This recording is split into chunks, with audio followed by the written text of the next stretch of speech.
Waziri wa Maliasili na Utalii Profesa Jumanne Maghembe ametangaza ugunduzi mpya wa nyayo za zamadamu katika eneo la Laetoli lililopo ndani ya mamlaka ya hifadhi ya Ngorongoro mkoani Arusha. Akizungumza baada ya kutembelea eneo hilo, Waziri Maghembe amesema ugunduzi wa nyayo hiyo zinazosadikiwa kuwa na umri wa miaka milioni 3 unatokana na kazi ya tathmini ya urithi wa utamaduni uliofanywa na kampuni za Arusha na Afrika Kusini. Mwandishi wetu Sechelela Kongola ana taarifa kamili. Eneo la Laetoli lilopo katika hifadhi ya mamlaka ya Ngorongoro mkoani Arusha, ambapo wataalamu na wanasayansi wakiwa wamepiga kambi tangu mwezi Septemba 2014 na kubaini nyayo mpya za binadamu wa kale.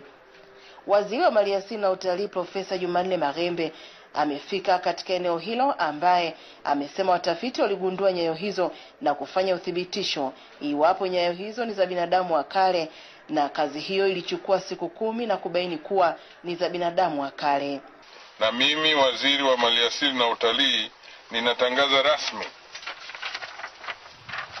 uwepo kwa nyayo hizi mpya hapa Laetoli zenye takriban miaka milioni 3.7.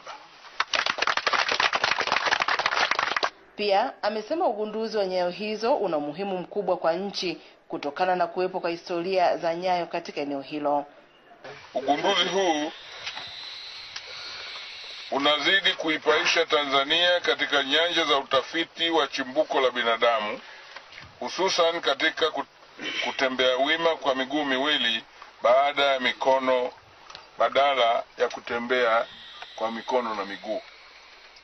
4. Ugunduzi huu unaongeza vivutio vya kitalii hapa nchini pamoja na kukuza sekta hii na faida zinazoambatana na utalii.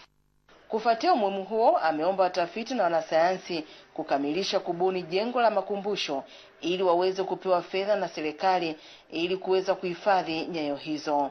Mtafiti wa jiolojia toka Chuo Kikuu cha Dar es Salaam Profesa Fidelis Masao ameomba serikali kuongeza fedha katika utafiti, hususan katika masuala ya mambo ya kale. Serikali iwe na utaratibu wa kuwawezesha wazalendo wanasayansi waweze kufanya utafiti, ili tusitegemee watu wa nje zaidi.